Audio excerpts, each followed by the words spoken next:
First, for bill request, I'm going to make a request for RS 0094.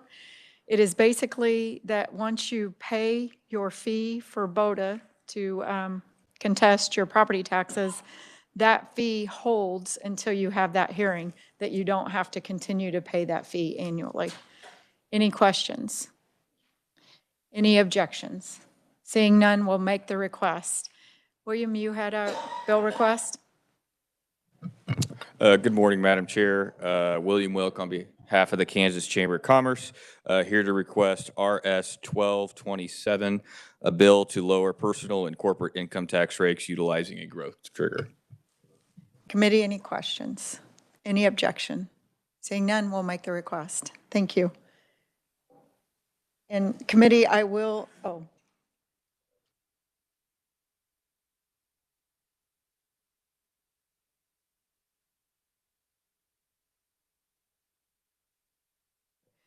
Then committee, on the behalf of the Department of Revenue, I have two bill requests. They're technical cleanups, or bills that, or statutes that are no longer in need. The first one is RS 1218, and the second one is RS 1220 on behalf of the Department of Revenue. Are there any questions? Any objection? Seeing none, we'll make the request. Okay, committee, let's turn our attention to the hearing on 2004. Amelia, will you give us an overview?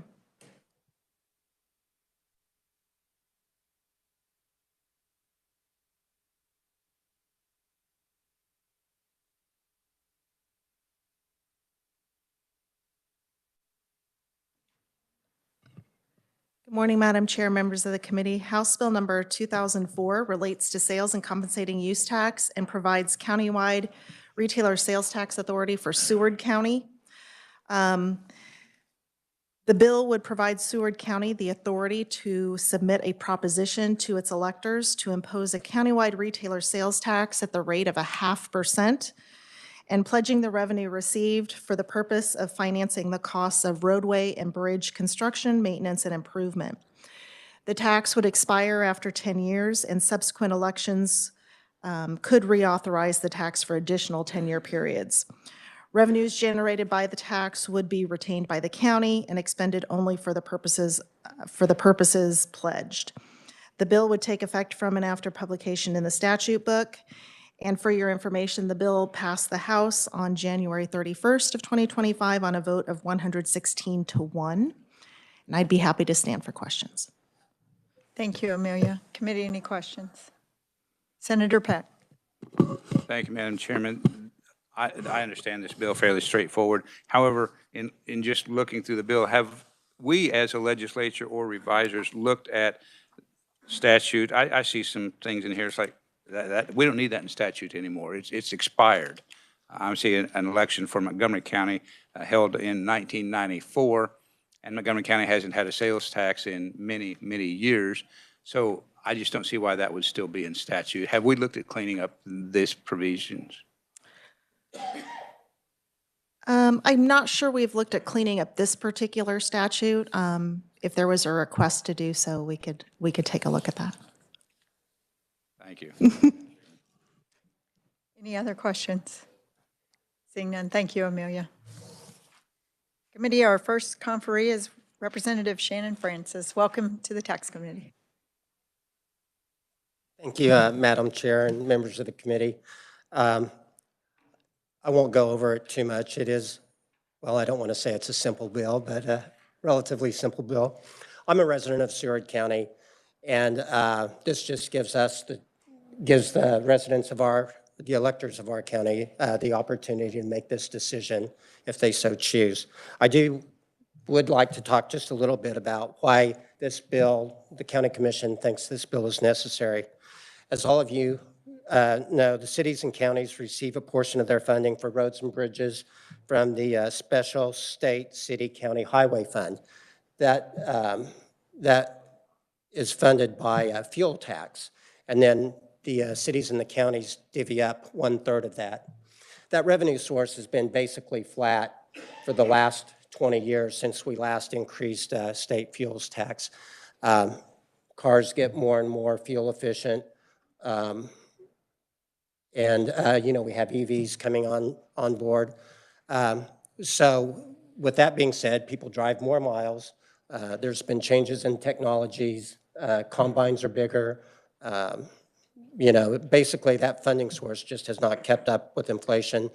And they've been increasing their mill levy to fund those improvements, and they'd like another source to take a look at that. Also, we have a growing dairy industry and ethanol industry. They rely on a lot more heavy trucks, and they're really punishing the roads. So anyway, I ask for your support for this bill, and I'd be glad to answer any questions. Thank you, Senator, or Representative, I'm sorry. I'm not used to seeing you in this I capacity. appreciate the promotion. Yeah, there you go. Some would consider a demotion, but, so we had a bill a couple years ago, and I'm not sure all committee members are aware of this, but when you have a countywide sales tax, it does go on the ballot and the voters vote. And I don't know that the voters are aware, but not all of that money goes to the county. A portion of it goes to the municipalities. And we tried to address that a couple years ago. We're not going to try to address it in this bill, but I was just curious as to your thoughts on that.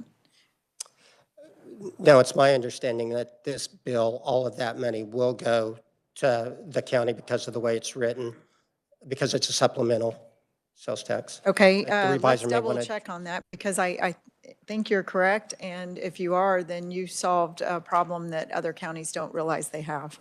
So, Amelia? Madam Chair, there is a provision for an apportionment generally for countywide retailer sales tax with the counties that's in the statute. But there is also a provision for an exception to that rule where all the money would go to a county. And there's a list of the provisions that exception applies to where all the money goes to the county. And this particular bill would include this particular countywide retailer sales tax in the exception. So all of the money would go to the county for their stated purpose. So I should say, well done, Representative. Yes. I had very little to do with it. Senator Peterson. What's the conditions of your bridges down there in Seward County? Well, I was a county commissioner at one time, and we had probably the second lowest mill levy at that time in the state. And I was very proud of that, Senator, until someone pointed it out that we only have 3 bridges in Seward County. So the bridges, we've got one bridge that needs some work, and I think they've already got it scheduled to be done. Senator Clem. Thank you, Madam Chair, and thank you. So a quick question. It seems Leavenworth County, we're getting ready to close 3 bridges, I think, are on the list for closing, and this is a really interesting proposition or bill. So do you feel like there'll be other counties that can layer onto this just from your taxation expertise? What are your thoughts about other? I think it's very possible, but one of the things, I'm also the transportation chair in the House, and I think it's imperative that we try to increase the funding to that city-county highway fund. I know in the House we have a bill to adjust and get parity with some of the registration fees. It's not a lot of money, but hopefully if we can get that, it'll go to the city-county highway fund. So it's a serious problem we have to address. But yeah, they'll have to make that decision on a county-by-county basis. Thank you, and thank you, Madam Chair. Thank you. Senator Starn. Yes, thank you, Madam Chair. And this is more of a ask for in relations to, we have the SCR 1605, the county's home rule, and that is up in our bills to look at. And then consider supporting that in the sense of allowing counties to have the local flexibility, much to your question, Senator, as well as to your scenario of what you're into this position as well. The counties know what's best for their county. Their people locally decide what that is and tax accordingly in association with a vote. So just a plug for 1605 County Home Rule. Thank you. Any other questions?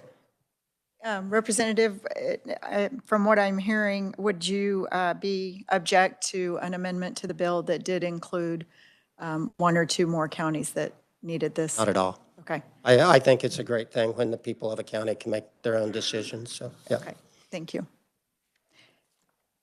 Thank you, Representative. Thank you, Madam Chair. Committee, we have two conferees online, WebEx. Scott Cart.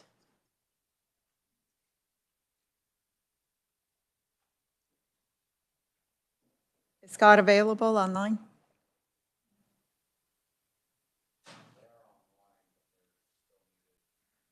Would you unmute, please?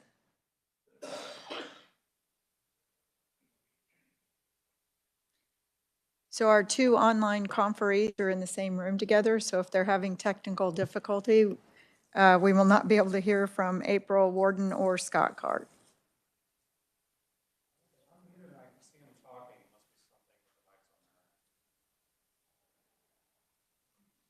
Scott and April, we still can't hear you in the room.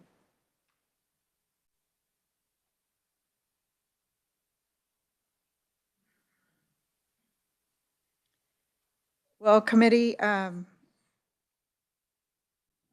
we have another proponent, Jay Hall. He is written only. I'll draw your attention to him. Are there any other proponents for the legislation? I would draw your attention to the written testimony of Scott and April's committee. Are there any opponents? Senator Ware. Thank you, Madam Chair. I will point out that the Jay Hall's testimony is listed as opponent, and having read the bill, I thought, well, who doesn't like it? What would be the problem? And then I realized it was just a typo. Jay is a proponent. Right. Absolutely. Thank you. Committee, any neutral? Seeing none, are they available? I think we'll be fine with their written testimony and with the good representative's testimony. I think we'll be fine on the legislation. So I'm going to close the hearing on Senate Bill 2004. So thank you. Committee, I'm going to turn your attention to Senate Bill 26, I think. Is it 25 or 26? 26, okay.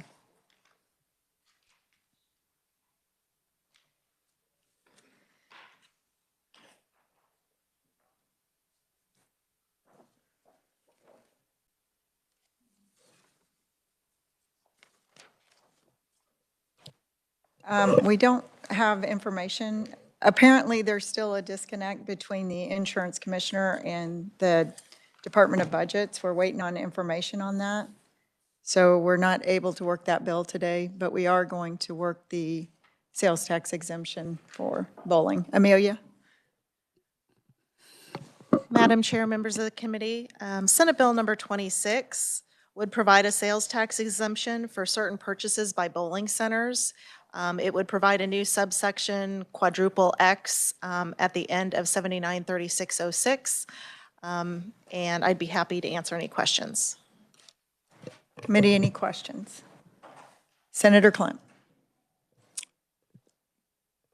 Just for procedure, is this where I talk about an amendment? All right. So one of the things we came out of the hearing was the identification. There's a long list of things that would be excluded. So there's an amendment, if we could pass that around. So it was a condensing of that amendment to really talk about materials, machinery, and kind of highlight that as items we should be exempting. Materials, machinery, and equipment purchased by a bowling center or bowling alley for commercial use and used directly in the game of bowling. All sales and services to install, repair, or maintain such machinery and equipment, and all sales of repair and replacement parts and accessories purchased for such machinery and equipment. All used in this subsection machinery and equipment means automatic pin setters, ball returns, other types of items needed for the game of bowling. So it was taking out some of the standard supplies that that we had talked about during the hearing. So that will be, I'll be presenting that. If there's any questions or thoughts on that, I'd love to entertain that. Any discussion? Do you want to move on your amendment? I would like to move on the amendment. I move that we move forward with this amendment on Senate Bill, say your words again. I move that we amend. Okay, thank you. Is there a second on the motion? It's been moved by Senator Klemp, seconded by Senator Schallenberger. Discussion on the motion. All those, no discussion? So all those in favor of the motion, say aye. All those opposed, nay. Motion carries. We're back on the bill. Committee, what are your wishes on the bill? Senator Peck. Thank you, Madam Chairman. Seeing no further discussion, I would move that the Senate Assessment and Taxation Committee pass Senate Bill 26 and recommend it favorable for passage as amended. Is there a second on the motion? I'll second it. It's been moved by Senator Peck, seconded by Senator Tyson. Discussion on the motion.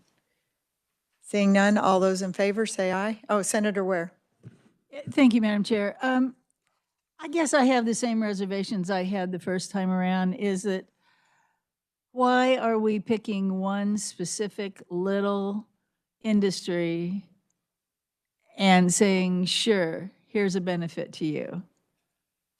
I guess there's so many others, and I'm afraid we might have a line forming here pretty quickly. I don't know. I can't wrap my head around it. Senator, I don't mean this sarcastically, but welcome to the Tax Committee. We have a line every year. Senator Corson can attest to it, Senator Peterson, Senator Peck, and myself. And I went out and read the tax code again this weekend, not because I didn't have anything to do, but actually looking for ways that we could clean up the code. It's just the nature of the beast right now, and this is the hand we're dealt. We do plan on doing a deep dive. I plan on asking for an interim committee. And as I said before, Amelia and I have already discussed ways that we can address this in the future. But it is the nature of the beast, and so you don't want to punish somebody just because they're the last ones to the table. But aren't we Senator Ware. punishing a lot of other folks while we're getting the goodies? Doesn't that automatically mean that, I mean, I don't know. Senator Ware, and we will be having this discussion Thursday when we have a hearing on somebody else asking for a sales tax. It's just the way the code works. If I encourage you to go out and read the tax code. In fact, just read the bill that this is in and look at the language and who is picked the winner and the loser. And we did ask for a definition on machinery and equipment, and I think we're still waiting on that definition. So thank you, Senator. Thank you. Senator Schallenberger. Yeah, thank you, Madam Chairman. And my question was about the definition of machinery and equipment. I'm assuming that if I'm a McDonald's owner, my machinery and equipment is exempt. Do we know that? I mean, I know if I build cattle chutes and my machinery and equipment is exempt. Do we know what isn't and what is? Actually, that's not quite accurate either with some of the statutes I read. Not all chutes are exempt. So it just depends, and I don't know, would revenue like to address that? Or, I know, Kathleen, I don't mean to put you on the spot, but it is complex, and it depends on where you're reading the statute. Madam Chair, members of the committee, Kathleen Smith with the Department of Revenue. Most service businesses pay tax on their machinery and equipment, so McDonald's would be paying tax on their machinery and equipment. I think farmers do not pay tax on their machinery and equipment, and manufacturing businesses. So it depends on what kind of horse agriculture does pay tax. Some do, some don't. It's all over the place, and we do need it cleaned up. I know it's difficult for you guys too. I think you're thinking of property tax exemption on machinery and equipment, not sales tax. Would that be correct? I don't know what I was thinking. Oh, Senator Schallenberger, okay. I believe commercial industrial machinery and equipment would be exempt from property tax. Right, but not sales tax. Right. Right. Right. Yeah. Okay, thank you, Kathleen. Committee, any other questions or comments? Seeing none, we're back on the motion. All those in favor, say aye. Aye. All those opposed, nay. Motion carries. Committee, will turn your attention to the Rural Opportunity Zone.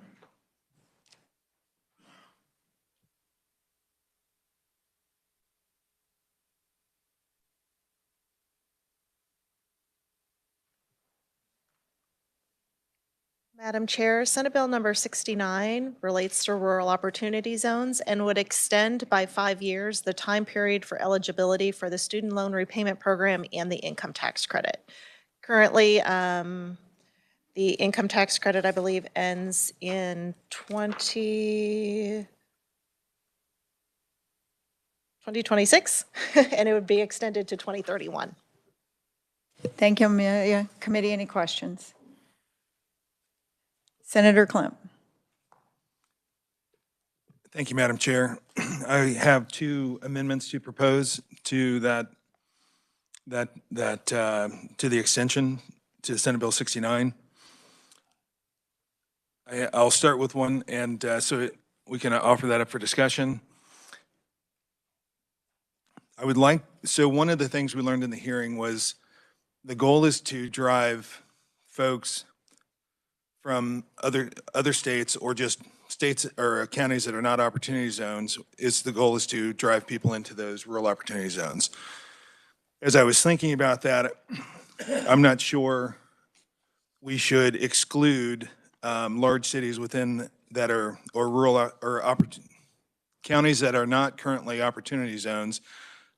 It feels like we should also be able to include them into the ability to move out to a rural opportunity zone. So the First Amendment allows larger cities within the state of Kansas, those counties that are not listed as opportunity zones, to allow folks from those areas to move out into rural opportunity zones. Thank you.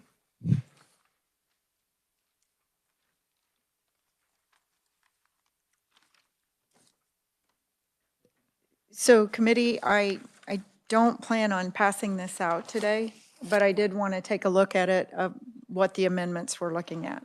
So if you want to wait to move on your amendment until we actually work the bill, or if you want to amend, we can. Waiting is just fine, Madam Chair. Waiting, okay, that's great. So committee, are there any questions on this possible amendment? Senator Schallenberger. Yeah, just so I keep from reading it, I'll just ask. So if you move into the state into a rural opportunity zone, you get the benefits, and you're saying if you move from a city in Kansas into a rural opportunity zone, you get it. Is that what this does? Yes, sir. That's correct. I understand. Thank you. Any other questions, committee? Seeing none, did you want to go over your next amendment, or do you, okay. Yes, Madam Chair. So the second part of that was also expanding how we use the credit. Today there's, if I understood right from the hearing, there's 5.4 million that's been used on a $10 million amount that's available, which might be bad marketing, or just might be it's not a great incentive to drive folks out into our rural opportunity zones. So I was looking to expand that and have a discussion on it, and it would be expanded for if you wanted to use that credit for down payment on a home, or also we've had other hearings in other committees about the cost of childcare, and use that as well from a childcare perspective, be able to use that amount of funding. So it'd be $3,000 for 5 years with a total of $15,000 that would be available for those three different buckets to drive energy into the program to drive folks out into the rural opportunity zones. Thank you, committee. Is that concept? Okay, you do have a handout for that also? And we have a handout that we can hand out for that too. Sorry.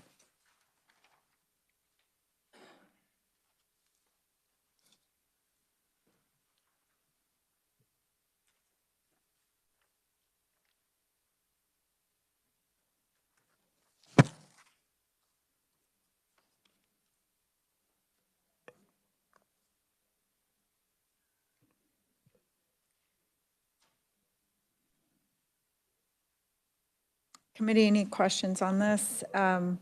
So committee, let's digest this and we'll come back to it. It probably will be after round, depending on the weather this week.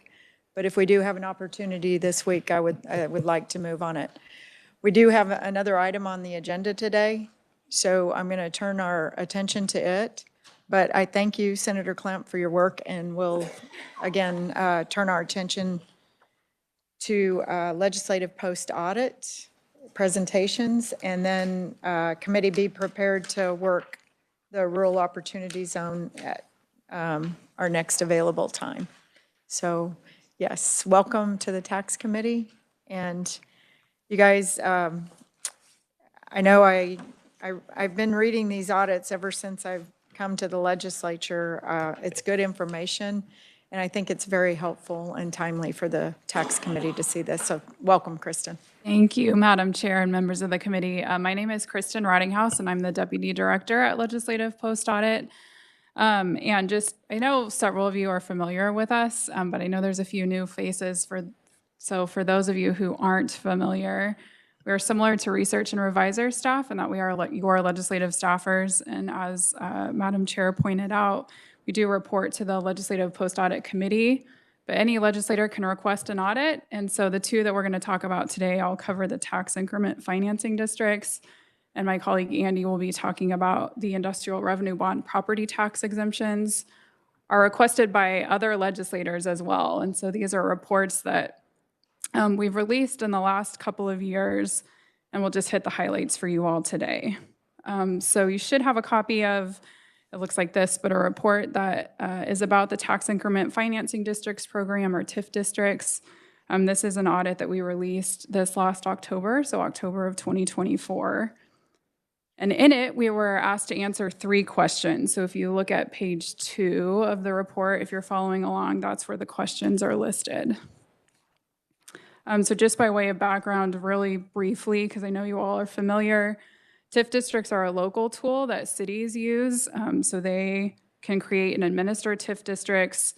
And essentially how they work is that it's a small area that's within a city that uses a tax increment to help fund development. So when a city establishes a TIF district, the assessed valuation of all existing real property that's located in the district is effectively frozen at a base level for 20 years after the kind of initial project within that district is approved. So any subsequent property tax revenue that's generated above that base level is called the tax increment. And so that can happen either because there are natural increases in property values due to things like inflation, or it could be because of, let's say, added values from new property that's added in the district. So an important thing to know is that kind of the primary way that TIF districts works is through that property tax increment, but that cities can also use other sources of funding to help finance TIF districts. So that includes transient guest taxes, franchise fees. Cities can use either all or a portion of their sales tax revenue from inside and outside the district, and also all or a portion of the sales tax that would normally go to the county, so long as the county has given permission to do that. So if you want to flip to page 9, if you're following along, you'll see figure 2 there. There is no central repository or database for TIF districts. So in order for us to be able to answer the questions for this audit, we reached out to the 10 biggest cities and asked them to give us a list of all of the TIF districts that they've had going back to 1983. And so you'll see that list in the figure there. So for the 10 cities, they reported 114 TIF districts since the early 80s. So that's too many for us to cover in an audit. So we selected 6 of those 114 TIF districts to review. Those are listed on page 10. I'm sorry, Senator Schallenberger. I don't have a copy. It's actually was handed out previously. It's in your folder. This is a rescheduled meeting. I'm sorry. Couldn't find it. I'll keep looking. Okay. Okay, sorry. hopefully you'll find, I was going to walk through some of the figures, so I'll maybe rethink that if you all can't find those copies. But there is a list of those 6 on page 10. So we picked districts from 1 each from Kansas City, Topeka, Salina, and Overland Park, and then we picked 2 districts from Wichita.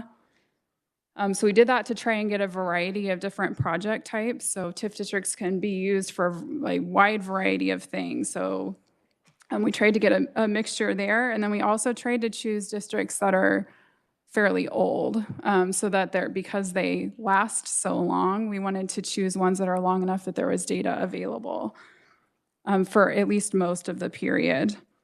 And then we also tried to choose ones that didn't overlap with other types of incentives. So TIF districts, for example, can also be located in star bond districts. Do you want me to pause for a minute? Yes, Kristen, Okay. I think they're having trouble. Yes, and Sure. I'm sorry, I apologize. I've heard this a few times, so Sure. I wasn't so, but the name of the folder is the Legislative Post Audit, HPIP, and then TIF districts. So there was 2 of them, and we did do the HPIP presentation last week. And so, committee, were you able to find the handout? Okay, thank you. Is everyone good? Sorry Okay, about no problem. So I'm going to move on. That's just some background information so you all can kind of interpret the findings I'm going to talk about. So on page 12, I'm really going to focus on page 13 and figure 4. The first question that we were asked is whether or not TIF districts recovered their costs timely. And again, since we were just looking at those 6 districts, what we found is that half of them, so 3 of them, were not expected to pay off their costs on time or generate enough revenue through that property tax increment to cover those costs. So if you do have figure 4 in front of you, just so you can kind of understand how to read that figure, I'll use the Melrose district as an example. That top bar is showing you the amount of property tax increment that the district generated. So in the case of Melrose, that was $5 million. And then the bar below that is showing the cost. So that's the city's portion of the cost to finance the TIF district. So in this instance, because the top bar is longer than the bottom bar, it's showing that the Melrose district generated enough property tax revenue to cover the city's costs. You will see that that is not the case for all of those. So if you look at the Douglas and Hillside and Kinmar districts, they have not generated enough revenue to cover those costs. And if you look at the College Hill district, it does show that they've generated enough revenue, but the kind of color of those bars will show you that the property tax increment only makes up a portion of that. So they generated, it's just over $3 million in property tax revenue, and it's closer to $5 million that they then had to pull from the city's general fund to help cover the costs to finance the TIF district. So that's the first question. I'm going to move on to the second question, which asked us to compare the benefits and costs that TIF districts generate. Here, I would say you all might be thinking, I think a lot of legislators do, first think of return on investment. That's not something that we used here. So traditionally, econometric models look at things like job creation, and they try to measure, what's the kind of economic activity that's generated by those jobs, and then the secondary effects. That's not really how, or like the purpose of TIF districts, let's say. So sometimes they're used to build like a parking garage or to bring a grocery store or develop housing. So we didn't attempt to do it in that way, but we do still attempted to give kind of, and where we could, quantify both the costs and benefits associated with those districts. So starting on the cost side of the equation, probably the easiest thing to think about is just the direct cost. So what it costs the city to actually finance the TIF district, that's shown on page 16. And it was also something that was included in figure 4. So for the 6 districts that we reviewed, Cities incurred between $1.6 million and $7 million in direct costs.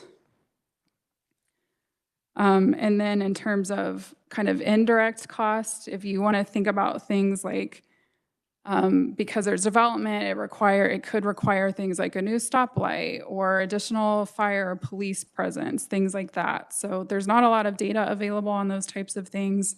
In this case, what we looked at, what the data that was available was on crime rates in those districts. So if you look at figure 5 on page 17, we looked at the average annual number of crimes in each of the districts.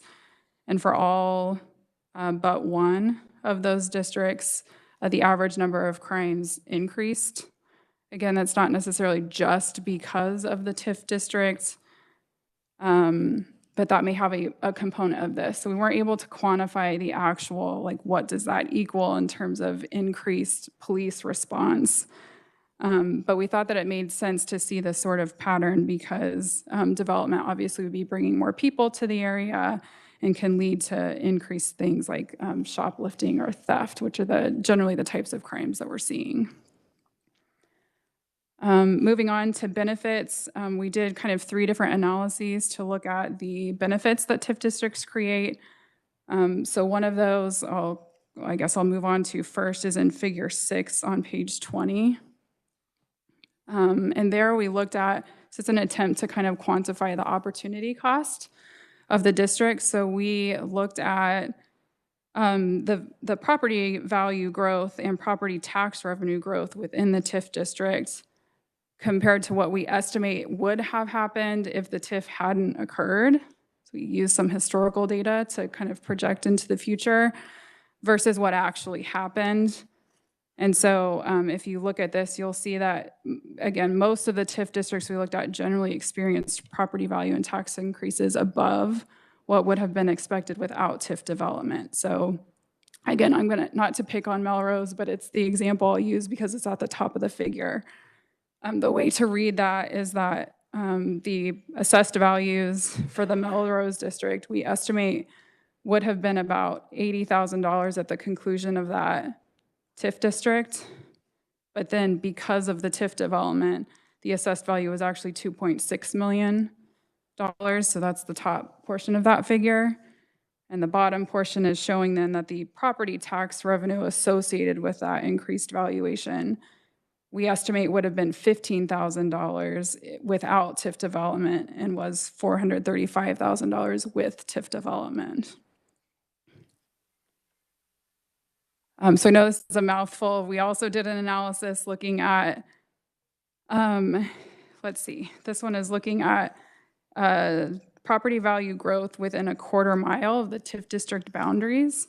So if you want, again, I'm going to focus on the figures, but if you look at figure 7, essentially what this is showing is that, again, that kind of growth rate and major changes. So things like building new buildings, demolishing buildings, major expansions of buildings in this figure, both before and after the TIF district. So I know we don't have data for Melrose, so I'll use College Hill as an example. And the top portion of that figure is showing that the assessed value growth rate was 3.3% before TIF and 3.8% after, and that there was just under 1 major change per year on average in that district before the TIF, and there was 3.4 major changes after. And then the final thing that we looked at was an employment analysis. So job creation is not a requirement of the TIF district program. We did attempt to look at job numbers. We can't, unfortunately, report the actual numbers for those districts because of confidentiality concerns. But we can say that we weren't able to review one of the districts because data wasn't available. But for 4 of the 5 districts that we analyzed, they did experience an increase in jobs after the TIF development. And then I'm going to move on now for sake of time, but the third question we were asked to answer is the effect that TIF districts have on school districts. And so that starts on page 24. And essentially what we found is that TIF districts, because like geographically they are so small, it has very small effect on school districts. So it looks like for all 6 TIF districts we reviewed, this is on page 26, the estimated annual foregone tax revenue was less than 0.1% of each school district's total annual expenditures. So pretty small. And with that, I would maybe just briefly point out on page 28, we do list a few different statutory considerations, things about, you know, the goals for the program, whether or not there's data that's collected for your all's consideration if you're interested. And with that, Madam Chair, I'm happy to take questions. Thank you, Kristen. Senator Owens. Thank you, Madam Chair. Back on page 16, I found it rather interesting that 4 of 5 TIF districts experienced an increase in crime. Is that based on, I mean, what, help me understand that a little bit more. Was it because these are in a location that had more crime? I don't know. That's just an interesting statistic I think jumped out at me. So I think our rationale here is that some of these, if you look at like the Salina district, for example, it was an empty field before. So after the development, you're putting a building there, which then is increasing traffic to the area. Some of the other districts did have pre-existing structures there, but they may have been vacant or very, let's say, used very little. And so I think it's just a fact of driving more traffic to the area. Committee, any other questions? Thank you, Kristen. Of course. I appreciate this. It's interesting, the projects you did pick, they are older projects, and I think this gives a very good overview of how this program is operating. So thank you. Very good. Committee, I think, yeah, we've got like, I don't know if you can cover IRBs in 5 minutes, do you think? Andy? Oh, great, he thinks he can. Wow, go for it. Bravo. If that works for you, Madam Chair. Yes, absolutely. Okay. Thank you, Madam Chair, members of the committee. As you just mentioned, we are now going to talk about the industrial revenue bond property tax exemption, or IRBX, evaluation that we did clear back in March of 2022. So some of the information I'm about to give you is a little bit dated. That's the caveat that I will give you up front. But the question that we asked is this, does everyone have a copy of this actually? Yes. Okay, that one is more readily available. Okay. Page 1, as you can see, the question we answered was, what are the economic and fiscal impacts of selected IRBX or industrial revenue bond exemptions? Let's flip to page 3 and talk about a little bit of background before we get into the answer to the question. I'll just give you at a very high level what this is. So cities and counties can issue IRBs, the bonds, to help finance business facilities in their communities. This is purchasing, building, expanding, equipping, remodeling facilities. Just about any industry can make use of this. So it can be very widely used. The business using the bond proceeds is responsible for repaying the bonds. So the city or county is not repaying the bonds. And then along with the use of the IRB, this is the bottom of page 3, the primary benefit that they're getting is a property tax exemption. That's up to the discretion of the city or county. But that, according to the BOTA and KDFA, that's really the primary benefit that businesses are getting by using IRBs. These can be up to 100% of the property taxes for the facility that was modified using IRB financing for up to 10 years.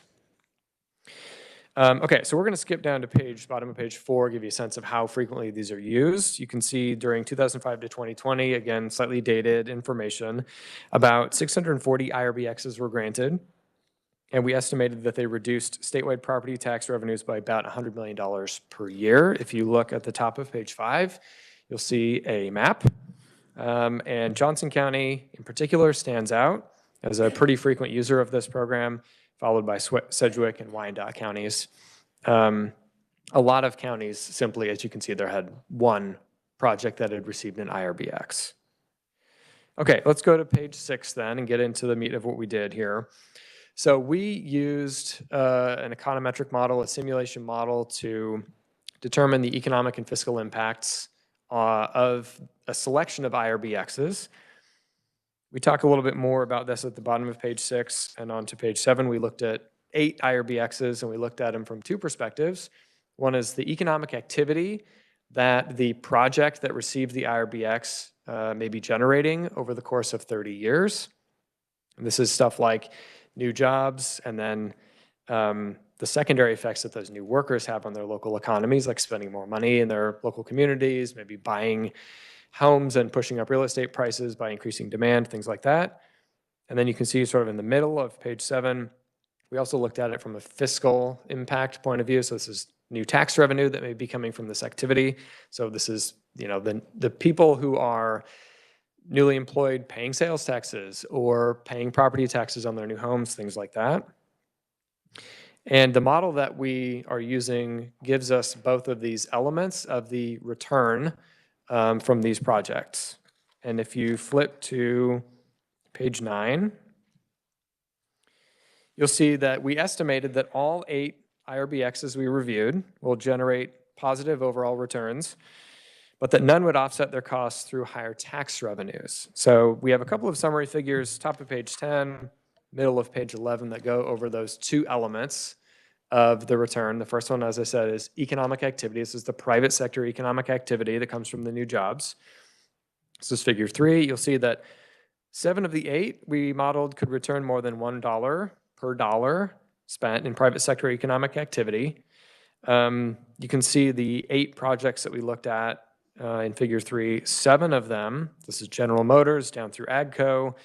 The far right of the figure, you'll see those are all over $1 per dollar of exempted property tax. Black & Veatch was the only one that the model predicted may be a little bit less than $1 per dollar. So that's 77 cents per dollar. If we flip to page 11, you'll see the tax effects according to the model. None of the IRBXs we modeled will likely return more than $1 in public sector tax revenues per dollar of IRBX. You'll see that they range from Dairy Farmers of America at the top there of 87 cents of new tax revenue per dollar, down to Black & Veatch, again at the bottom, 28 cents per dollar. Now, if you combine all these together, so if you combine Black & Veatch's 77 cents of private sector economic activity, 28 cents of public sector tax revenue, it's more than $1 per dollar of IRBX. The model splits it out so you can see more granularly what's going on. But in all of these cases, it would be appropriate to combine those 2 numbers and you get more than $1 per dollar of IRBX. So they'll have a positive return if you think of both private sector and public sector together. And we have a couple of other findings in here related to data and what other states have in place, but I will stop there. That's really the meat of what we found. Well, thank you, Andy. And this is excellent information. Committee, any questions? Seeing none, I very much appreciate the presentation. Of course. And I can't believe how brief you were. It's wonderful. So thank you. Committee, we are out of time. I am going to call the meeting tomorrow, and we will reschedule the vehicle presentation for next week or the week after. And so we will not be meeting tomorrow, committee. Based on our Senate weatherman's report, it's iffy, but he's guaranteeing snow tomorrow. Thursday is still up in the air. I'll leave the schedule as such. If we need to, we'll adjust it. Would you prefer to meet Friday, Monday, or Tuesday of next week, committee? Okay, Monday over Friday. Okay, and if we can, we'll schedule it for Tuesday. So I'll keep that in mind when looking at the schedule. Thank you, committee. Is there any other business to be brought before us? Seeing none, we're adjourned.